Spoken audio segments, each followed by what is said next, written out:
भारत माता परियोजना से जुड़े कथित घोटाले में ईडी ने छत्तीसगढ़ में बड़ी कार्रवाई की है। रायपुर और महासमुंद में 9 ठिकानों पर छापेमारी हुई है। आपको बता दें कि भारतमाला परियोजना से जुड़े मामले को लेकर के ये छापेमारी की गई है।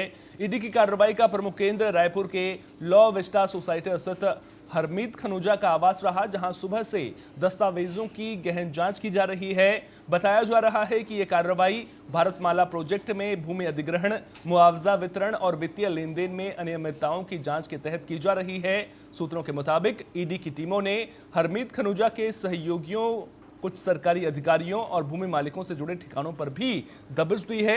छापेमारी के दौरान महत्वपूर्ण दस्तावेज, डिजिटल डेटा और बैंकिंग लेन देन से जुड़े रिकॉर्ड खंगाले जा रहे हैं। बताया जा रहा है कि भारतमाला परियोजना के तहत सड़क निर्माण के लिए अधिग्रहित जमीनों के मुआवजे में भारी गड़बड़ी और फर्जीवाड़े के आरोप हैं। इसी कड़ी में मनी लॉन्ड्रिंग के पहलुओं की जांच करते हुए ईडी ने यह कार्रवाई की है। फिलहाल ईडी की कार्रवाई जारी है। छापेमारी के बाद मामले में और खुलासे होने की संभावना जताई जा रही है।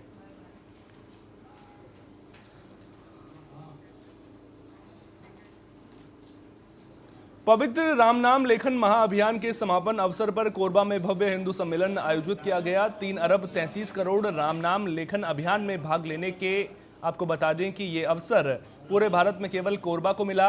सम्मेलन में राम नाम लेखन की पुस्तिकाएं एकत्र की गईं, जिन्हें 12 जनवरी को 1000 बाइकर्स और भव्य रथ यात्रा के साथ अयोध्या धाम भेजा जाएगा। कार्यक्रम में कैबिनेट मंत्री लखनलाल देवांगन, गुरमाता रामनामी समाज के प्रतिनिधि विशेष रूप से शामिल हुए।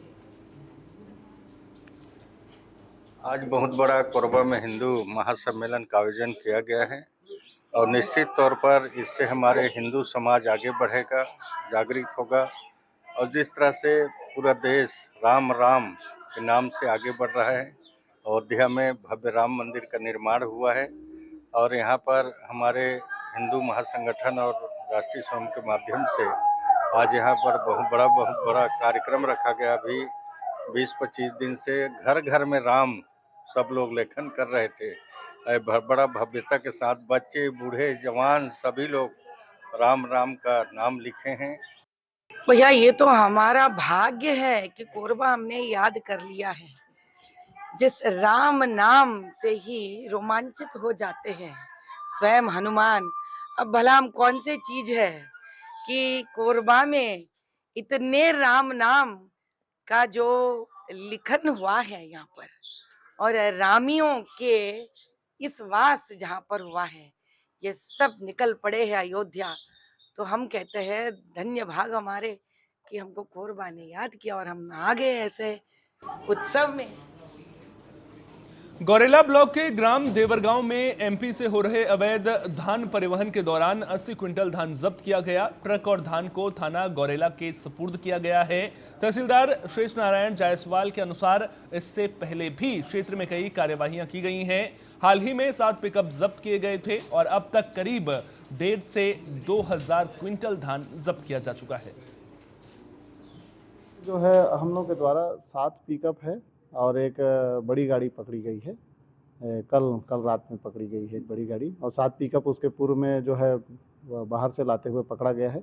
और अन्य कार्यवाहियां भी की गई हैं, व्यापारियों के यहाँ और सोसाइटी में भी की गई है। लगभग कुल कितनी धान जब्ती की गई? अब उसको ऐड हमारे द्वारा नहीं किया गया है, लेकिन फिलहाल लगता है कि 1.5 से 2000 क्विंटल धान हो गया है। उप मुख्यमंत्री अरुण साव अपने 1 दिवसीय प्रवास पर राजनांदगांव पहुंचे और शहर में आयोजित हॉकी कार्यक्रम के समापन समारोह में शामिल हुए। इस दौरान उन्होंने खिलाड़ियों का उत्साहवर्धन किया। प्रतियोगिता में उत्कृष्ट प्रदर्शन करने वालों को पुरस्कार दिए। उप मुख्यमंत्री ने राज्य सरकार के खेल विकास और बेहतर सुविधाएं प्रदान करने की प्रतिबद्धता भी दोहराई। अखिल भारतीय स्तर की प्रतियोगिता और ऐसे इलाके में, ऐसे मैदान में हो रहा है जहां पर छोटे छोटे बच्चे भी सवेरे 5 बजे से हॉकी खेलते हैं। निश्चित रूप से राजनांदगांव हॉकी की नर्सरी रही है। थोड़ी कमी आई थी पिछले कुछ सालों में। एक बार फिर राजनांदगांव के गली गली मोहल्ले में हॉकी सर चढ़कर बोल रहा है। 4 साल, 5 साल, 6 साल के बच्चे भी हॉकी का स्टिक लेकर सवेरे दिखने लगे हैं और इस मैदान पर 300 से अधिक बच्चे हॉकी खेलते हैं।